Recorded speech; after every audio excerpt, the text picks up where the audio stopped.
The orange glow hits you before anything else. It's not the warm amber of sunset or the flickering dance of torchlight. This is something altogether wrong. A sickly radiance that seems to pulse with malevolent intelligence.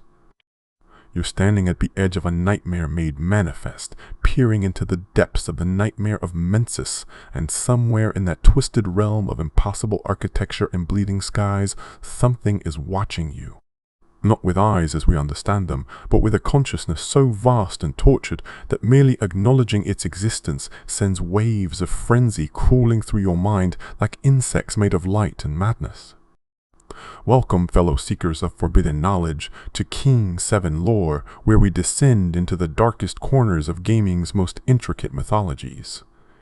Today, we're unraveling one of Bloodborne's most disturbing tragedies, the story of how humanity's greatest scholars attempted to birth a god and instead created an abomination so pitiful that even the cosmos itself seems to weep for it.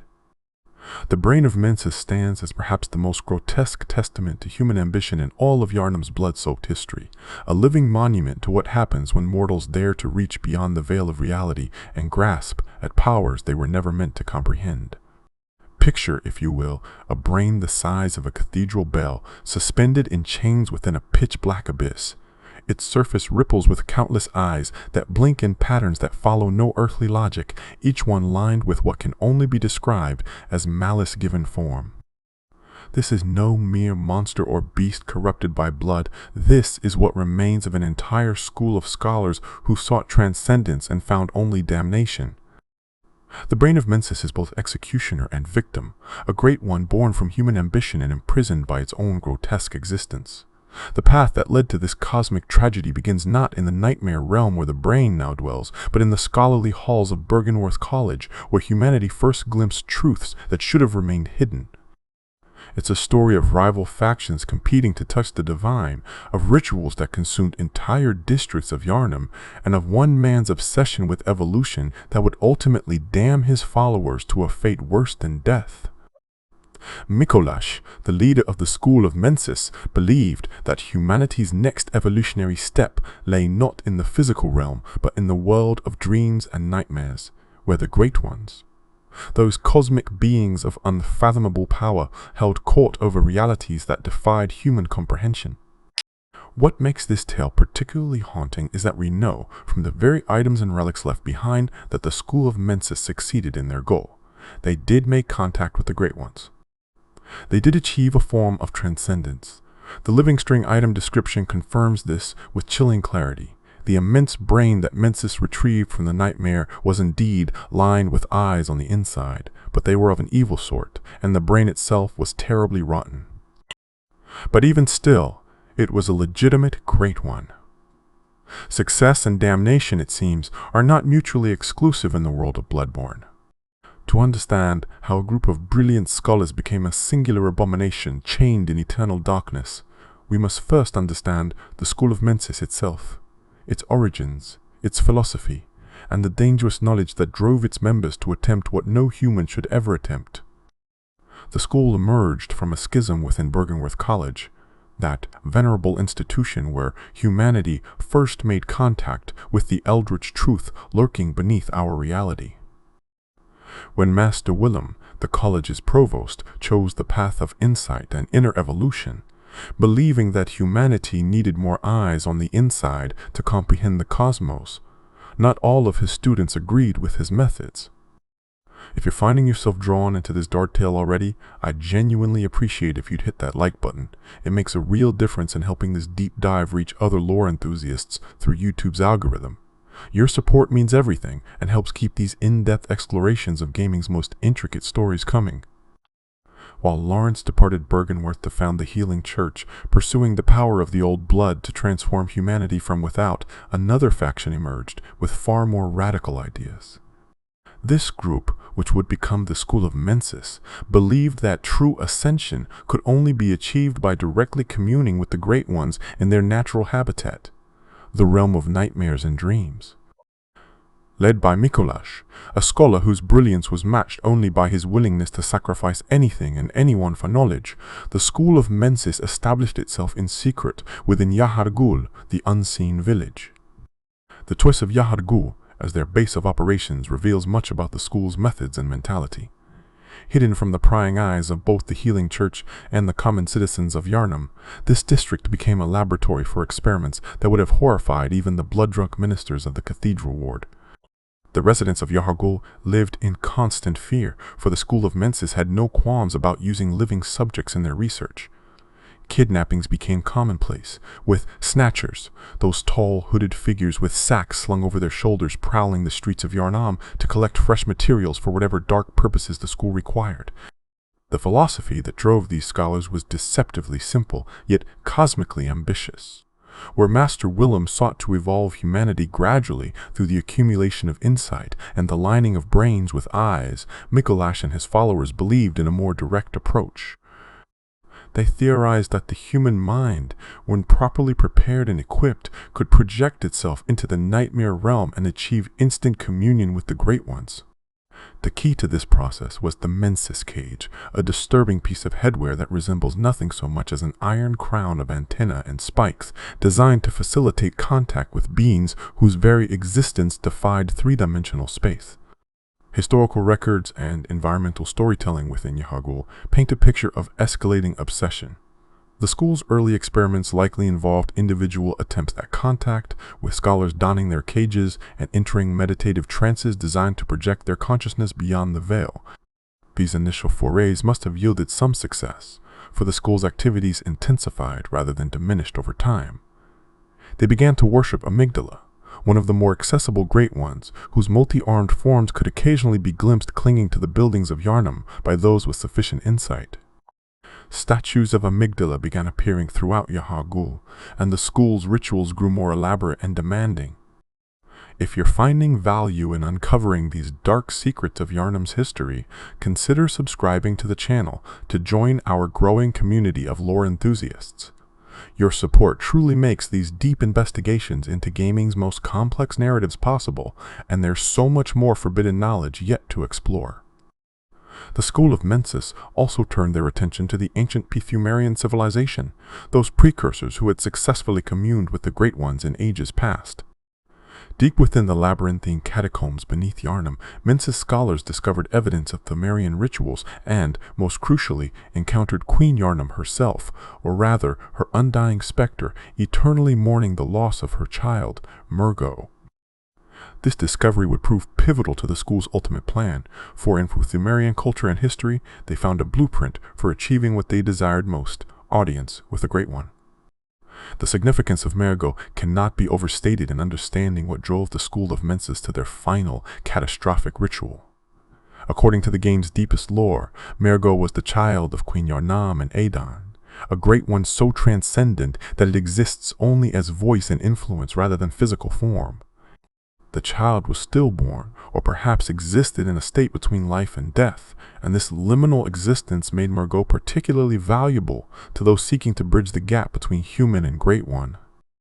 The third umbilical cord item description provides crucial confirmation. This cord granted Mensis audience with Mergo, but resulted in the stillbirth of their brains. The concept of stillborn Great One.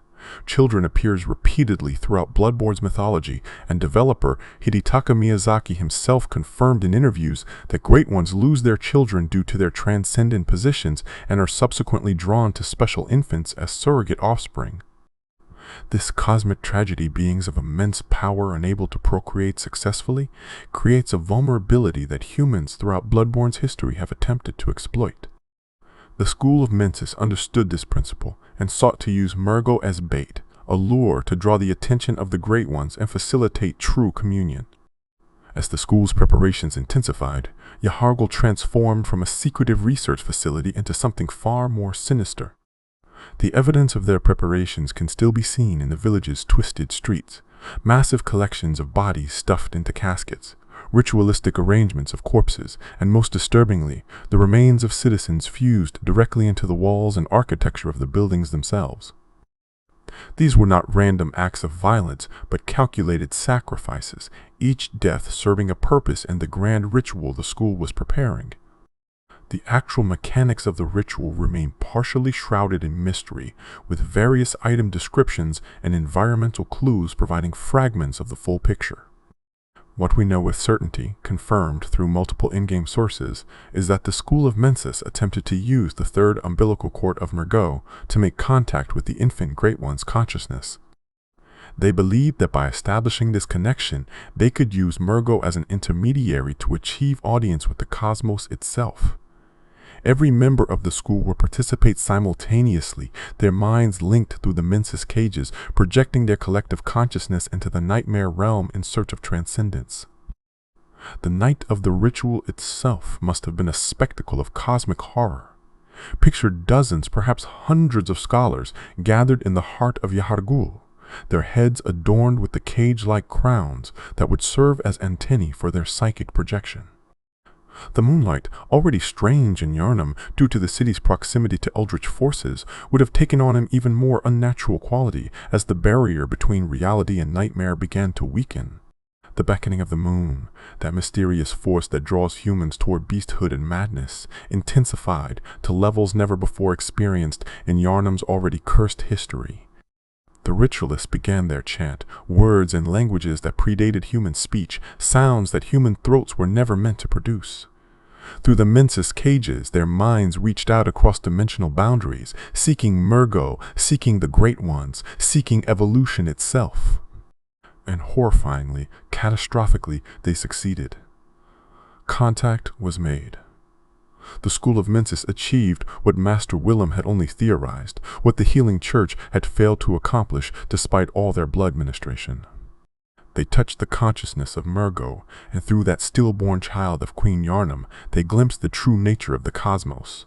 But transcendence and damnation are separated by the thinnest of margins in Bloodborne's universe, and what happened next stands as perhaps the greatest cautionary tale in all of Yhar'gul's blood-soaked history.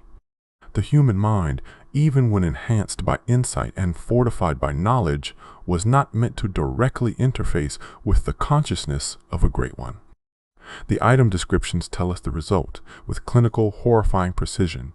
The ritual resulted in the stillbirth of their brains. Not their deaths, mind you, but the stillbirth of their brains, a distinction that carries profound and disturbing implications. When multiple human minds simultaneously experienced the full, unfiltered reality of the cosmos through their connection with Mergo, they underwent a transformation that defied conventional understanding of life and death. Their individual consciousnesses, unable to process or contain what they were experiencing, began to merge and mutate. Like cells aggregating into a larger organism, the minds of the Mensis scholars fused together into something new, something unprecedented in the long history of human attempts to commune with the divine. The Brain of Mensis was born, or perhaps more accurately, stillborn from this collective metamorphosis.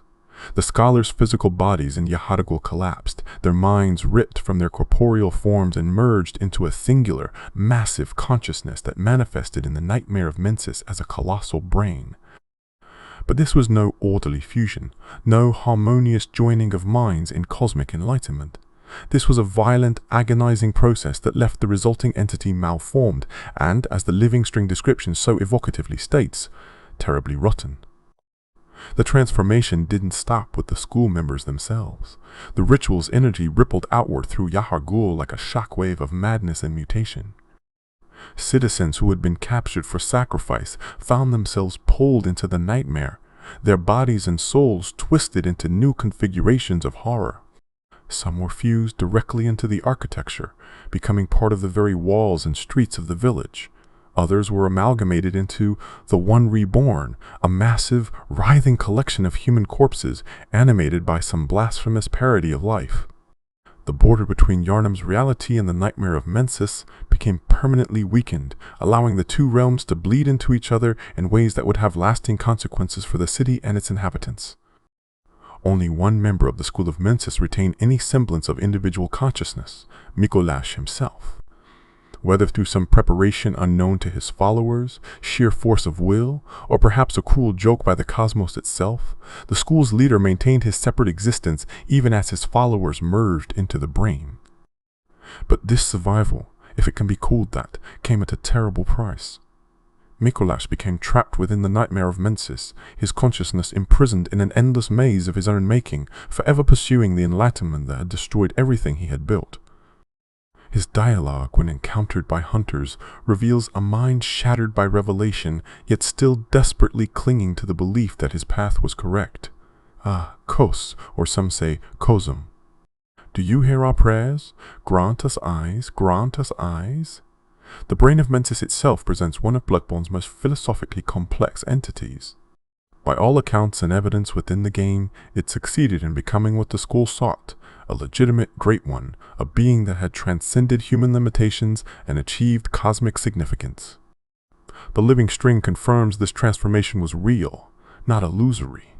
Yet this success came wrapped in failure, for the brain was born wrong, twisted, evil. The eyes that lined its surface, those symbols of insight and wisdom that Master Willem so valued, were of an evil sort, perceiving reality through a lens of malice and suffering. The physical appearance of the brain defies comfortable description. Imagine, if you can, a human brain expanded to impossible proportions, its surface covered not with the normal grooves and folds of gray matter, but with countless eyes that blink in patterns that seem to follow some alien mathematics. These eyes don't just see, they project, casting forth waves of frenzy that assault the minds of any hunter foolish enough to gaze upon the brain directly. The frenzy effect isn't merely a gain mechanic, but a representation of what happens when a human mind tries to process something fundamentally incompatible with sane thought. What makes the brain particularly tragic is evidence suggesting it suffers from its own existence. When hunters discover the mechanism to drop the brain into the pitch-black abyss below the nightmare of Mensis, the entity doesn't attack or resist. Instead, if one listens carefully, strange sounds emerge from the creature sounds that many in the community interpret as crying or expressions of pain. This interpretation gains support from the reward for defeating the brain, the Moon Rune, whose description states that great ones residing in the nightmare are sympathetic in spirit and often answer when called upon. The relationship between the Brain of Mensis and the Winter Lanterns provides another layer of horror to consider. These disturbing enemies, found in the Nightmare Frontier and the Nightmare of Mensis, appear to be human-sized beings with massive brain-like heads covered in eyes, essentially miniature versions of the brain itself. Their singing, a corrupted version of the plain doe's soothing melody, combined with their tendency to grab hunters in a deadly embrace, suggests they might be fragments or offspring of the greater brain, spreading its influence throughout the nightmare realms. Community theories about the Winter Lantern's connection to the brain have evolved significantly since Bloodborne's release. Some scholars of the game's lore propose that these creatures represent individual Mensis scholars who partially resisted the complete merger, existing as halfway points between human and brain. Others suggest they're manifestations of the brain's subconscious, dreams within a dream that patrol the nightmare realm. The confirmed fact that they cause frenzy simply by being observed, just like the brain itself, establishes a clear connection between these entities. The brain's imprisonment adds another dimension to its tragedy. Suspended by massive chains in a dark tower, the brain serves as an unwilling guardian of the nightmare of Mensis, killing any who dare approach not out of malice, but simply by virtue of its existence. The chains that bind it raise questions about who or what had the power to imprison a great one, even a malformed one. Was this a final failsafe by Micolash, ensuring his creation would serve his purposes? Or did the cosmos itself, or perhaps other great ones, chain the brain to prevent its corruption from spreading further? The environmental storytelling around the brain's prison provides subtle but significant details. The architecture of its chambers suggests purposeful design rather than natural formation. Someone or something intended for the brain to be held in precisely this location. The bridge that hunters must cross to reach the brain's tower can be dropped, sending the creature plummeting into an abyss so dark that even the nightmare's twisted light cannot penetrate it. This mechanism implies forethought, planning, perhaps even mercy, in providing a means to end the brain's suffering. When players finally encounter the brain in the depths after dropping it from its tower, the interaction becomes surprisingly intimate. No longer able to project its deadly frenzy from this position, the brain lies helpless in the darkness, a god reduced to vulnerability. Here, hunters face a choice that encapsulates one of Bloodborne's central themes, mercy or exploitation. The brain can be killed, ending its tortured existence and granting the player the Moon Rune, or it can be left to suffer eternally in the darkness, a cosmic entity abandoned to its fate. The act of killing the brain takes on additional meaning when considered within Bloodborne's broader narrative context. The Moon Rune's description, noting the sympathetic nature of Great Ones in nightmares, suggests that the brain, despite its evil eyes and rotten nature, might be crying out for release. The sounds it makes when attacked, those pitiful, almost childlike cries, humanize this cosmic abomination in deeply uncomfortable ways. We're forced to confront the reality that this Great One was born from human ambition, carries within it the collective consciousness of scholars who sought only to evolve, and exists in a state of perpetual suffering. The longer-term consequences of the Mensis ritual extend far beyond the creation of the brain itself. The ritual appears to have triggered or intensified the scourge of beasts plaguing Yhar'gul, as the beckoning moon called forth by the school's actions strengthened the Old Blood's influence on the city's population. The nightmare of Mensis became a permanent fixture, overlapping with reality, a wound in the fabric of space-time that could not be healed. Even killing Micolash in the brain doesn't undo the damage. The nightmare persists, a testament to the permanence of the school's cosmic transgression. The connection between the Brain of Mensis and the game's endings deserves careful consideration. The true ending of Bloodborne, achieved by consuming 3/3 umbilical cords and refusing Gehrman's offer, sees the player character ascending to become an infant, Great One. This transformation succeeds where the School of Mensis failed, achieving transcendence without the corruption and suffering that defined the brain's existence. The difference appears to lie in method and understanding, where Mensis sought to force evolution through collective ritual and external manipulation. The player's path involves gradual accumulation of insight and individual choice. Furthermore, the relationship between killing Mergo's wet nurse and ending the Mensis ritual reveals the interconnected nature of Bloodborne's cosmic horror. The school's ritual created a link between Mergo and the waking world that perpetuated the hunt. By severing this connection, essentially completing what the School of Mensis started, but in a way that releases rather than exploits Mergo, the player can end one source of Yhar'gul's nightmare. Yet even this resolution feels hollow, as it requires the probable death of an infant. Great One who never asked to be used as a cosmic lure. The philosophical implications of the brain's existence touch on some of humanity's deepest questions about consciousness, identity, and transcendence. If the brain truly contains the collective consciousness of the School of Mensis, do those individual scholars still exist within it in some form? Are they aware of what they've become? The brain's apparent suffering suggests some level of self-awareness, raising disturbing questions about the nature of its existence. It achieved godhood, but at the cost of everything that made its component parts human. The School of Mensis tragedy also serves as a meditation on the price of knowledge and the dangers of unchecked ambition. Unlike other factions in Bloodborne who sought power for its own sake or transformation for survival, the school genuinely believed they were pushing humanity toward its next evolutionary stage. Their methods were horrific, their disregard for human life appalling, but their goal, transcendence, understanding, evolution, wasn't inherently evil. This makes their fate all the more tragic, as they achieved their goal only to discover that success and damnation were one and the same. The symbolism embedded in the brain's design and function reflects Bloodborne's recurring themes about the relationship between insight and madness. Eyes, throughout the game, represent knowledge and understanding, the ability to perceive truth. Yet the brain's eyes are explicitly described as evil, suggesting that some knowledge corrupts simply by being known.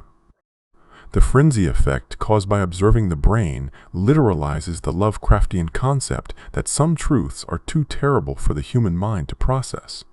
The brain doesn't attack hunters in any conventional sense, it simply exists, and that existence is antithetical to human sanity. The Winter Lanterns extend this symbolism further. Their haunting song, a corrupted version of the plain doll's melody, suggests a perversion of comfort and familiarity. The doll represents safety, leveling up, a respite from the hunt's horrors. The Winter Lanterns take this comforting presence and twist it into something predatory, their embrace meaning death rather than solace. If they are indeed connected to the Brain of Mensis, they represent the corruption of human warmth and connection by cosmic knowledge. Environmental details throughout the Nightmare of Mensis reinforce the tragedy's themes. The architecture defies physics, with stairs leading nowhere and buildings folded in on themselves, representing minds that have been fundamentally broken by revelation. The presence of spider-like creatures called nightmare apostles, with human faces twisted in permanent screams, might represent lesser scholars or assistants who were caught in the ritual's periphery, transformed but not absorbed into the brain itself. The role of Mergo's loft in the nightmare's geography provides additional context for understanding the brain's function. Positioned between the entrance to the nightmare and Mergo's location, the brain serves as both guardian and prisoner. It's possible that the brain's creation was not entirely accidental, that on some level, the cosmos or Mergo itself shaped the school's transformation to create a guardian for the infant Great One. This would add another layer of tragedy as the scholars achieved their goal of communing with Mergo but were transformed into an eternal suffering sentinel in the process. The game's sound design around the brain deserves particular attention for how it conveys the entity's nature. The frenzy-inducing light is accompanied by a sound that defies easy description.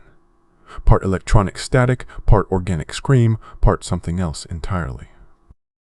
This audio representation of cosmic wrongness helps players understand that the brain exists in a state that shouldn't be possible, a fusion of human consciousness and eldritch reality that creates constant suffering simply by existing.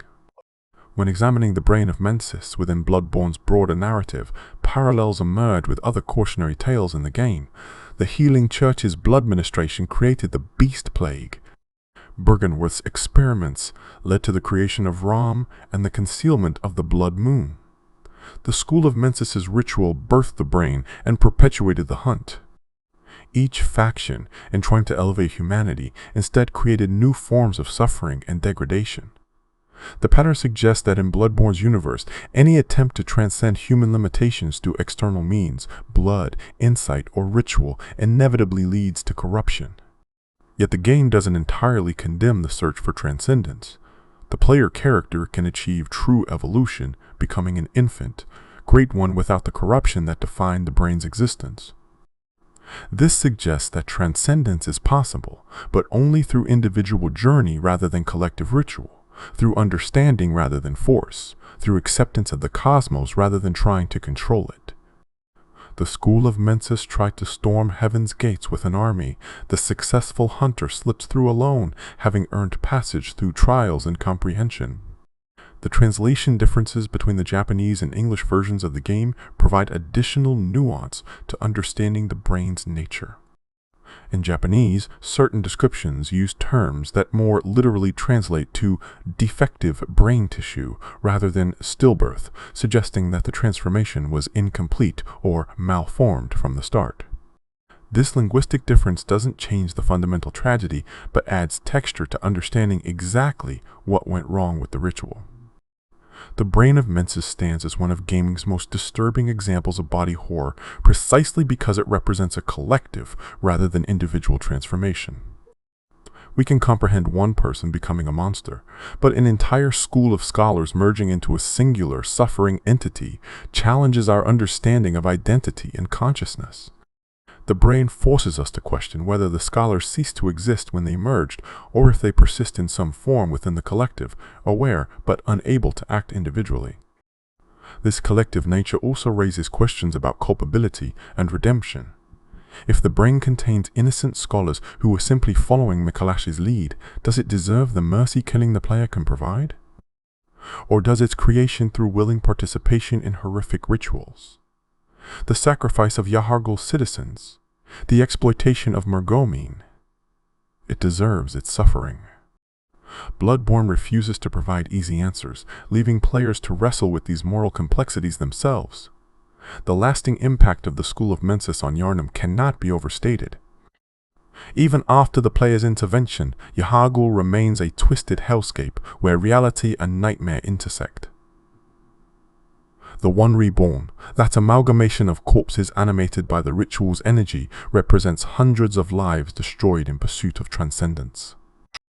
The bell-ringing women who resumed slain enemies might be remnants of the school's servants, forever attempting to complete rituals they no longer understand. As we near the end of this deep dive into one of Bloodborne's darkest tragedies, it's worth considering what lessons the Brain of Mensis offers for understanding the game's philosophical foundations. At its core, Bloodborne is about the price of knowledge and the danger of pursuing evolution through shortcuts. The school of Mensis believed they could hack their way to transcendence, using ritual and sacrifice to achieve what should have been earned through gradual understanding and acceptance. The brain's existence as both success and failure, a legitimate great one that is nevertheless rotten and evil, embodies this theme perfectly. It achieved the form of transcendence without the substance, godhood without wisdom, power without purpose.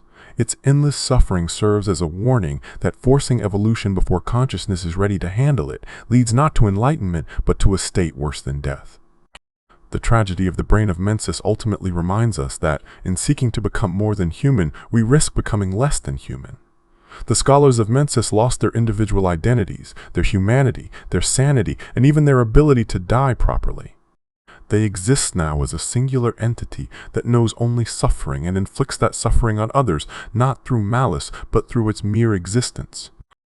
They reach for the stars and grasp only darkness, forever suspended between the humanity they abandoned and the divinity they could never truly achieve. In conclusion, the story of the Brain of Mensis represents everything that makes Bloodborne's narrative so compelling and disturbing. It's a tale of ambition unchecked by wisdom, of collective consciousness gone horribly wrong, of the price paid when humanity tries to force its way into realms it was never meant to enter. The brain stands, or perhaps more accurately floats, as a monument to the school of Mensis's twisted achievement. They did contact the Great Ones, they did achieve transcendence, they did become a god. But in doing so, they discovered that godhood without understanding is simply another form of damnation. The next time you traverse the nightmare of Mensis and encounter that terrible orange glow, remember that you're not just facing a boss or an obstacle. You're witnessing the end result of humanity's greatest folly, the belief that we can steal fire from the gods without getting burned. The Brain of Mensis was born from brilliant minds that sought to touch the cosmos, and in touching it, were transformed into something that makes us question whether some knowledge is too terrible to possess, whether some evolution is too horrible to achieve, and whether some prices are too high to pay, even for godhood itself. Thank you for joining me on this descent into one of gaming's most disturbing tragedies. If this exploration of the Brain of Mensis and the school's catastrophic ambition has given you new insight into Bloodborne's incredible lore, please consider subscribing to the channel. Your support makes these deep investigations possible and helps build our community of lore enthusiasts who aren't afraid to stare into gaming's darkest abysses. Remember, in seeking to understand these fictional horrors, we perhaps better understand the real dangers of unchecked ambition and the wisdom in accepting our limitations. Until next time, fellow hunters, may you find your worth in the waking world, and may your pursuit of insight never lead you down the path of the School of Mensis. This has been Keen 7 Lore, where no secret remains hidden and no tragedy goes unexplored, signing off.